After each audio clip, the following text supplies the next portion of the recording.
ทียงเด้อลองมึงดูที่ตะลุมนี่คันที่บ่เที่ยงเลยเพิ่นว่าตาเลได้สิได้เมียอันตาเลเพิ่นว่าค่อยเทียงนี่มาพี่เอายิงยิงเที่ยงได้ไอ้เมียตาเลได้เขายิงเอาเลยเขายิงดันกับพร้อมหำใช่น่ะบ่เข้าเลยแปลงเอาพอลาวได้นี่กันเนาะน้อยซื่อเป็นเบิดเห็นเป็นเบิดคือบ่สร้างนี่เด้อให้เก่งคือบ่สร้างนี่ผู้ดีขี้ดื้อผู้ดีจะเก็บตกนะใหญ่เลยก็ย่อนั่นแล้วพาโลดอันน่ะฮะบ่จับก็ได้แหละคือว่าจับยันลมตีก็ได้เอาซื่อๆปึ๊บให้มันเกียงก่อน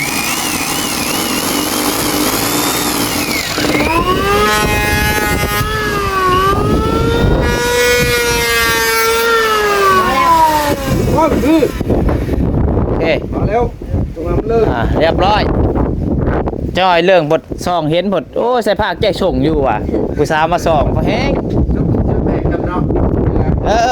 ว่าเดี๋ยวก็ลืมเลยอาซื้อมาให้อยู่ทาขี้ส้มหนาวชี้ไปได้ก็มันเข่าปากแม่งซื้อทาขี้ส้มมาให้ลืมมาเลยนี่แดงเด้อสีแดงบ่โอ้ยซื้อสิมันบอกก่ออันนี้เบิ่งในเบิ่งโชบเบิ่งอู้ยผุนเลียมันหลายจนนั่นโอ้จนแตกฮอดอันนี้ป้อสายผ้าเล่นนึกค่ะเบิ่งจะเลียมันหลายเดินทางเทิงเด้อไม่ทีละเฮ็ดเดียฮะไว้ท่าได้ฮะท่าช่างรวมไปซ่าทางเทิงโอ้ยนี่เบิ่งไอ้ซ้อนนี่เจ็บท่าอยู่ผีบ้านเจ็บแล้วของเพิ่นเงยขึ้นมาดีๆท่ารูปหลายๆรูปใส่ฮะดัง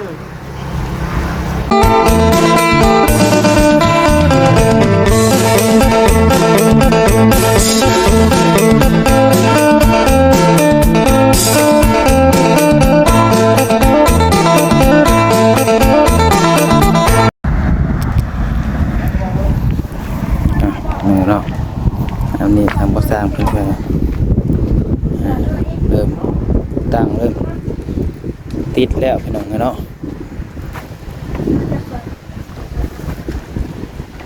จับช่วยกันคุณได้ชุบเดี๋ยวยืดทางลง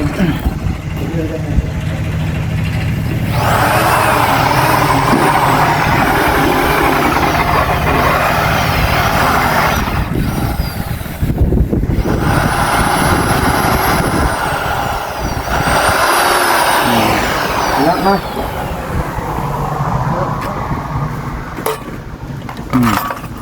ของเจ้าได้ตัวนี้จะเห็ดเองได้มาหรอกเนี่ยทำมาเลยเพราะมันยังไงเราไม่เหี้ยจะบุกพ่อเห็ดเองบ่ใส่ผ้าเขาเป็นคนชุบ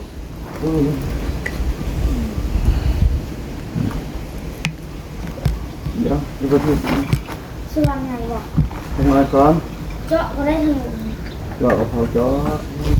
อย่าเพิ่งเห็ดน้ำจะเพิ่งลื่นเพิ่นให้เพิ่นนั่นเดี๋ยวให้เจาะอยู่ดอกเดี๋ยวให้ผู้สร้างให้เจาะอยู่ดอก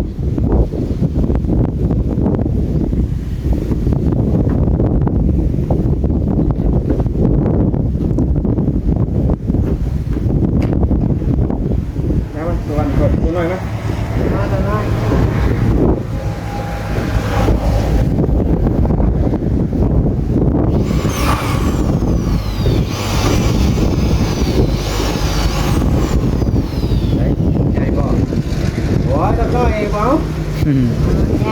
เนี่ยลูกดำ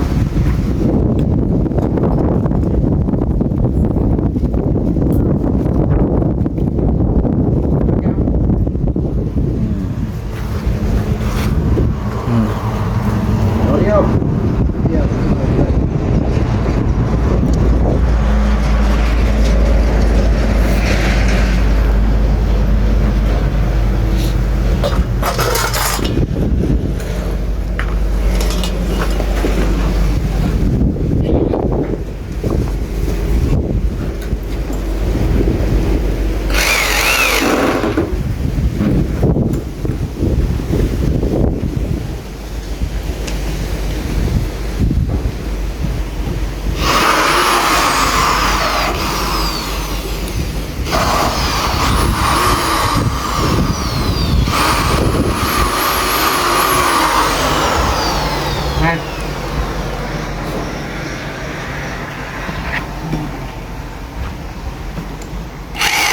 มือเจ้าออกไหม ยิงมือเสร็จเลยบ่ สิห้องมือบ่ จอดไว้เลยเนาะ อืม ลองเบิ่ง ลองดูเขาว่า เฮิบเบิ่งมือใส่ผ้าเด้อ มือจะผ้าเอาแม่มือเจ้า อยากได้มือใหม่บ่น็อตล็อกอยู่เทึงคาล็อก โอ้ดูดู ใส่ไอ้หนึ่ง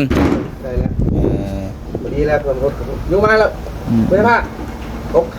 จะพุดบาทนี่เอ้า ช่วยอยากชี้เถอะเนาะ มีจังสีแพะสิบรถ ชี้ให้แล้วเด้อ รถเอาเที่ยงเด้อลองมือดูที่ตะลุมนี่ คันที่บ่เที่ยงเลยเพิ่นว่าตาเลได้สิได้เมียอันตาเลเพิ่นว่า คอยเที่ยงนี่มาพี่เอายิง ยิงเที่ยงได้ไอ้เมียตาเลได้ เขายิงเอาเลยเขายิง ดันกับพร้อมหำใช่น่ะบ่เข้าเลย ครับ ดันเข้าพร้อมมาดิซี่ซื่อๆก็บ่เข้าเลย เอาเยอะ เอ้โอ้เก่ง ปักก่อน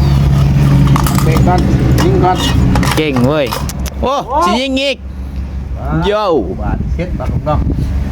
เฮ็ดเองอีก ห้องเพิ่นเด้ อึ๊บ เอาเบิ่งเอา อึ๊บใส่ไป เดี๋ยวไป เดี๋ยวเพิ่นแห้ง บ่ได้บ่เดี๋ยว เอาเด้งแห้งนี่ครับ เริ่ม แห้งบ่ถึงตัว จะต้องสุกข้าวพร้อม เอา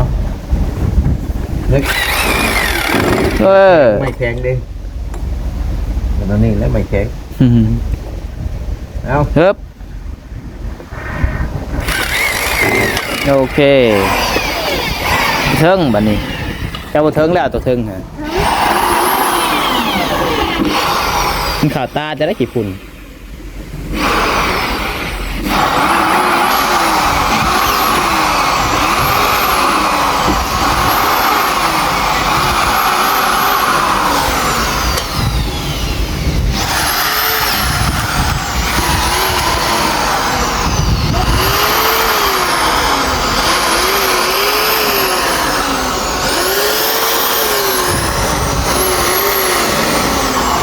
โอเค ยังเขาสิยิงเป็นแท้ ชิยิงเองอีกบ่น่ะโอ้บ่นอกเองเกียงทุกข้าวโอ้เป็นอยู่แล้วกะเนาะ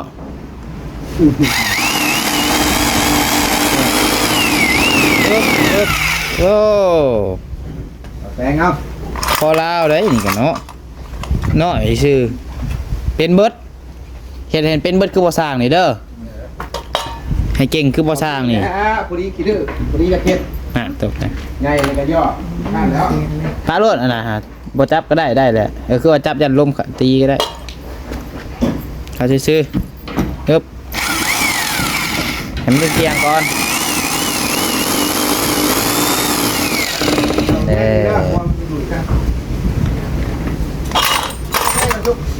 นัดไป พอเจ้าป้าบ่สร้างยิงเหมือนเจ้าบ่ถึงแล้ว ใช้thành เอา về dặn เข้าเป้าหมดเลย dặn ra đi เสียตังค์มาง้ออีกบ่ได้ยอมบ่ทุ ติดปักของน้อง เอาออกก่อนขวดนะฮะ con บ่ได้ยอมได้บ่ถึงกันเนาะสิเฮ็ดให้มันได้อีดีแป้งอีดีใจมันสีนั่นน่ะแป้งดีๆก่อนมันก็เรื่องงับปากแตกได้ให้สร้างจับไปเพิ่นแน่ฮะอันสว่านหาให้เพิ่นแน่ con nói mà ba มันสิถูก ส่วนไง มันถือหัวเจ้าใดได้บ่บ่ได้แต่บ่เฮ็ดเด้อ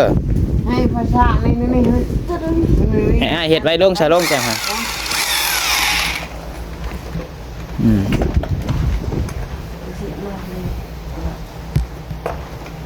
เสียเลยนะ เอาไปเสียบมาที่เสียบเสียบมาที่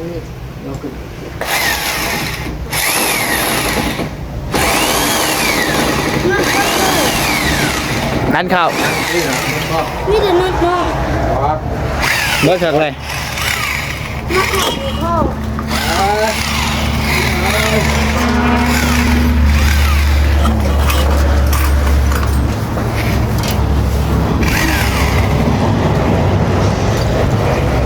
ได้แล้วพ่อสร้างได้แล้ว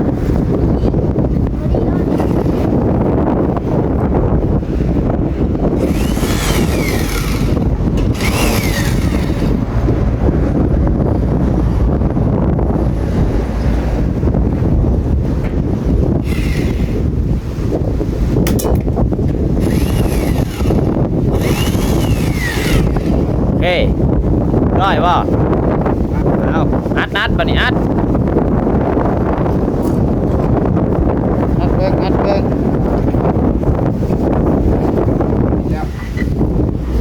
ฮึบ ดูครับ ฮึบใส่บอกข่าว ดูหลังนิดนึงเดี๋ยวลงมาลงมา ถูเพิ่นจักบาท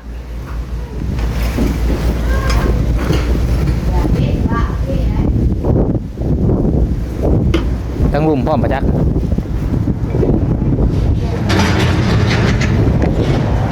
ก็มาดู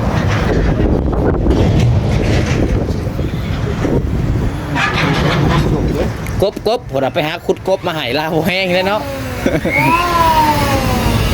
ของเจ้าผ้าเลยเอาผ้าพับก้อนเจ้าผ้า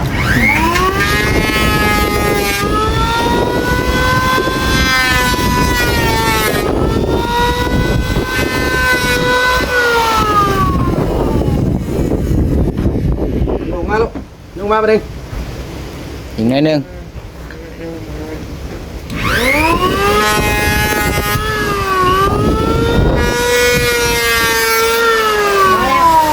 ก้อนคือ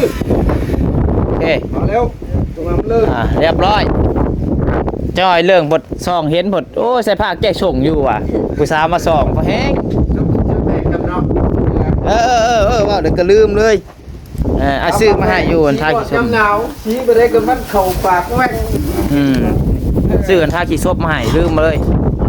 นี่ แดงเด้อ สีแดงบ่โอ้ยซื้อสิน้ำมันมะกอกพี่น้องเพื่อนเนาะทาทำกันเด้อทารถ ไปสมัยจุด เอาว่าพี่ก็ได้ใช่ปะ เจ้าเอาสีแดงมาแล้วใส่ มาสีแดงบ่มันหนาวเลยพากันทาเด้อนี่เด้อทาทำกันรถนายคือทาน้ำหน่อยกันเพราะง่ายลืมถือมาเลยใช่แกะบ่ได้แกะดูแกะ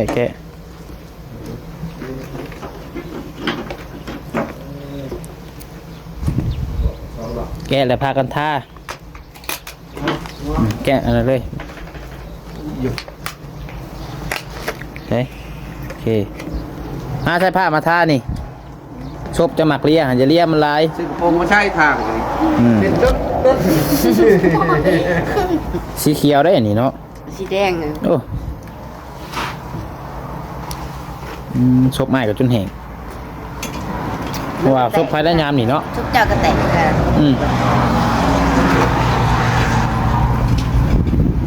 ไอ้ก็ท่าทุกมือเลยแต่ก็ยังแตกงามมันเลย จะมายังสวรรค์ใหญ่ป่ะ แล้วกินเทนนอนเลย นี่ป่ะ เอาใส่ผ้า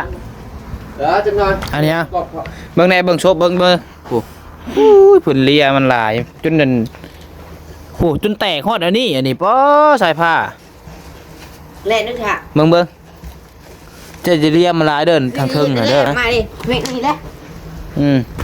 คุ้มความ ใส่มือทาเป็นอยู่บ่นี่เห็ดแบบนี้เบิ่งไอเห็ดช้อนนี่รูปเลยทาจะชบเอาจับมาเลยจับไว้จะเห็ดเหี่ยเด้อเห็ดเหี่ยไว้ทาได้ฮะทาช่างรวมไปทาทั้งทึ่งกันโอ้ยนี่เบิ่งไอช้อนนี่เจ็บ ถ้าอยู่พี่บ้าน เจ็บแล้วของเพิ่นเงยขึ้นมาดีๆถ้า รูปหลายๆรูปใส่ เงิ ฮะ นดัง ใช่แต่พอท่าใส่หูดังกี่นี่มันไปท่าบอลพลเลียเบิ้งท่าใส่อีก เย็นหมดค่ะ ท่าใส่อีกมัน มันเย็นมันแสบมันใส่ มันบริเย็นบริแสบ เย็นครับ เย็นบ่ บ่ มันธรรมดามันเด็ดให้ชมเฮา ถ้าคมมันคือแสบๆเย็น เอาเจ้าบริสุทธาดิเก็บไว้บัดนี้ใส่กระเป๋าไว้ไปใส่กระเป๋าจ้ะฮะว่าถิ่มได้ซื้อมาให้ฮะ ไปอยู่ทางไหน อันนี้นี่ ฮะซื้อให้ก็ถิ่มซะอยู่ นั่น มื้อหน้าบ่ซื้อมาให้แล้วคันแบบนี้ซื้อหยังกันเนาะ ก็จะคนเข้ามาคุณเจ็ดตัวได้ คุณทวีคือบ่ท่า มาละ ทายไว้ท่าแล้วใส่ถุงไว้แบบนี้เด้อมันจังบ่เหี่ยเด้อ อยู่นั่นไหนไป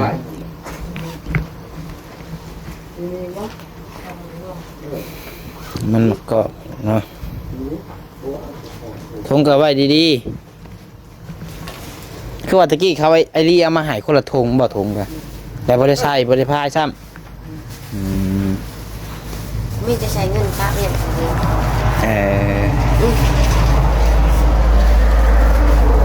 ใส่ถุงไว้ไม่ใส่ผ้า ถ้าบอก แต่มัน มันเป็นทางมันใช้ผ้าเศร้าครับ เลียโพดว่าเพิ่นเลียเจ้าจะเลียมันร้ายแบบนี้ฮะ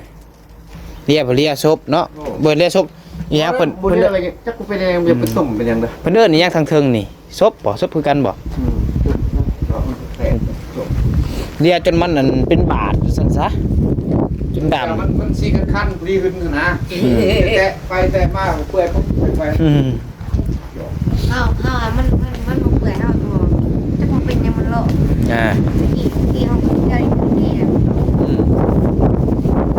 ถ้าผม ลมนี่พี่น้องเนาะคือว่าแล้วเรียบร้อยพี่น้องเนาะ เพิ่งจะสิบกง ยังจะเจาะใส่อันนั้น ก้อนแก ใส่ก้อนใส่แกน จ่อยเลย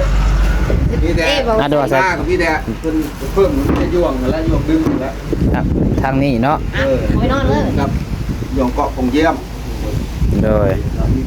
ดึงไปแก้แล้วมา มีน้ำรับอันนี้ เป็นกระเพื่อไว้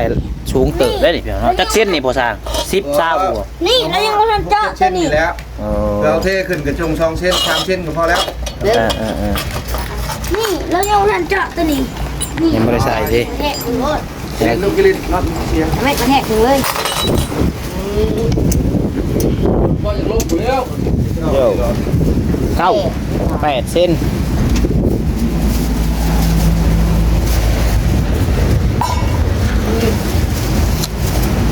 ถ้าอยากไปแทกของอยู่นี่ บางทีจักเส้นน่ะนี่ฮอดบ่80 แมทหมดเลย ฮอดแล้วบ่แมทนี่โอ้อุทวีแมท4อันนี้ประมาณแมท10 ประมาณแทก ใช่ เหยียบ ขึ้นเท่าไหร่ เหยียบส่วนมันเหยียบปลาย เลยขึ้น เฮ้ย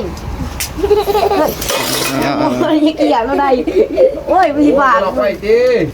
นี่เดียวมันตล็อกไว้เลย เหยียบก่อน มันบาดมือเลยล็อกไว้ เหยียบก่อนอยู่ก่อนนึง ตาดอกเด้อ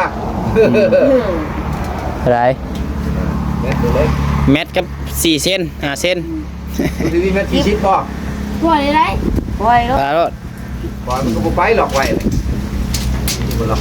จะลิ้นหัวมันค่อยปล่อยซะได้ เอ้าตะกี้ได้ยินเพิ่นว่านี่คณะแมทอันนี้แทกแล้วเป็นหยังก่อ เร็ เพิ่น ว คลำบ่เพิ่นว่าคือว่า งานนี้เป็นกวาดทุกมองมันก็จะแค่ เมื่อกี้เอาเนาะเมื่อกี้เพิ่นตัวเฮาซะอย่าหาเทกได้เพิ่นว่าแต่ตอนน้อยๆลูกชายญาติมันเพญาติตัวมันเด็กน้อยญาติมันเพความหมายฮะบ่อยากให้เด็กน้อยลิ้น มีแล้วปล่อยเข้าไปเลยหัวขาดเหล็กแล้วเลย เออ เก่าชื่อแม่มันก็แพงดิมันบ่มีคนชื่อ อืม ตลาดคนไทยอันนี้แค่นั้น เอาไปดิเอาไปจับของป้าของลุงเพิ่นแทกกัน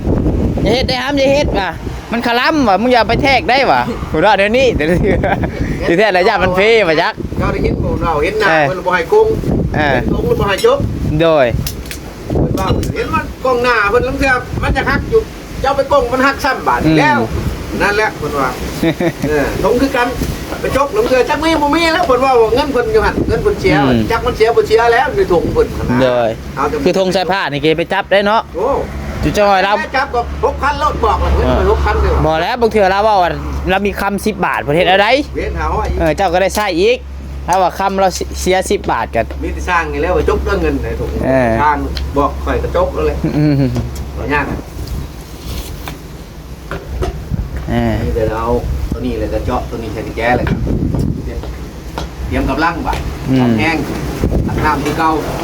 โดย ตายมากก็จวดแล้วบาดเฮ็ดขึ้นแล้วบาด แพงเนาะ ไอ้ชายผมมากก็นอนหยอกกะลิบเนาะ อืม ว่าเอาเงินนึงเนาะให้ช่างซับเงินก่อนบ่ โทรศัพท์ ตั้งเชื่อเว้านี่กันบอลี่เว้าที่กอทางนี่ครับกอทั้งนั้นเจ้าว่าทางใดครับจะเป็นนักผู้ข่อยภูเขา อืม แค่นี้งามันยังลม กอทั้งนี้ก็ผลพระกับเยอะ อืม มันน่ะเปียกยามนั้นค่ะ ช่วงเรางบบ่พอเนาะ บ่เก่าปฏิปันกันคนหาสอบโอ้ยบ่กูย่อเลยบ่ปันในก้อยบ่ ขายไปสิปัน เพิ่นมีแล้วอ่ะปันกันเพิ่นเอา ปันกับไผ เจ้าแล้วปันกับเจ้าก็บ่ได้ขี่ ปันกับอ้ายนี้เขาปันกับเบาลี เออปันจะใหม่ได้แล้ว ปันเลยกินไผกินมันบ่ เราเปลี่ยน เออ ว้าวไอ้ผ้า อืม จับว่าเอาช่างเป็นคนเยอะมาก โย่ เราว่าเพิ่นช่างไงนี่นั่นผู้นี้มาวันนี้โอ้ยมีเทปที่เก่าแล้ว น่ะผู้แสบผู้สาวติเพิ่นเว้าโมดเพิ่น มันนะครับ แต่กับผู้สาวไอ้ยาวว่ะ เออเจ้า โย่ อะไร แล้วอ่ะเดี๋ยวแล้วเห็นได้ใช้ผ้าสั่งเมื่อ อืม เมื่อจะมือจะเข้ามือหา อืม เข้าเลยก็ มาอยู่นำเราเลยบ่ หน้าที่ เมื่อกับเมื่อ เมื่อลูกน้องเลยหางบเลย โย่ ป้า โอ้โหงบแล้ว หนังงานยิ้มเฮก็ อืม ป้านี่ ด่วนด่วน ไปหลุดรถวางงานพันสิบน่ะ อีโนนาวทำไฟขึ้นอย่างใหม่ตึงแค่ได้ปิ้งแล้ว โย่ขาดตัวแล้วเนาะ ไป ไฟกำแล้วก็แล้วอยากเอายังมาแล้ว อืม เอาหีบมาไหมไปเอาเฮลกันลุง เอาพี่น้องเนาะถือว่าติดนี่สำเร็จเรียบร้อยเนาะบานประตู สร้าง นี่ ลง ข่าวบานนี่ทั้งสองห้องเทื่อแล้วพี่น้องเอ้ยไม่ได้ทำบ่สร้างเพิ่นก็สิ ชื่อเขานะ เจาะซีงูพี่น้องเนาะอืม ซิว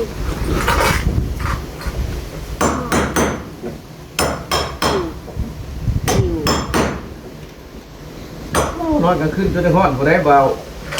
ผมมันบ่มีบ่อนลมเขาบ่ ใช่เอ้ย คืนนี้นอนห้องได้คืน นอนทำคุณแล้ว นอนห้องสายผ้าปุณทวี บอกยิ้มเลยนี่โดดเข้า ยังพี่โทษเข้าวัดนอนบ่มีเป็น เพิ่นกัน ยังบ่ทันได้ก่อยังบ่ทันได้ใช้ประตูหะเด้ซะ แต่เพิ่นก็ยังนะคือเครื่องมาได้กันไปนอนในขังอะไรนอนลำกันปะไปวะ โย เพื่อนจันเพื่อนเพิ่นมีประตูประตูเลยว่าย่านพี่โดดเข้า แต่บ่มี บัดตอนบ่มีเด้ซะบ่ย่านบ่เจ้ามันนอนนำบ่จักแต่ละมื้อ เดี๋ยวไปโดดกันไปแล้ว เออ จะนอนห้อมกอดกับสายผ้าอยู่บ่จัก นอนก่อนตัวสีขาวเลย โยตัวสีขาว ขาวหรอก อืม โดดมาแต่ บ้าโยเอาพี่น้องเราอยากก็ว่าน้องๆเพิ่นว่าก็บ่ได้ฮู้เนาะนะคือว่า มาขอเชียร์ของก่อน แล้วเรียบร้อยนะเพื่อนเนาะถ้าติดตามเบิ่งตอนต่อไปเอาโอเคสำหรับพี่น้องเนาะคลิปนี้ก็อัปเดตให้คร่าวๆพี่น้องเนาะถือว่าสำเร็จอีกหนึ่งขั้นตอนนะเพื่อนเนาะโดย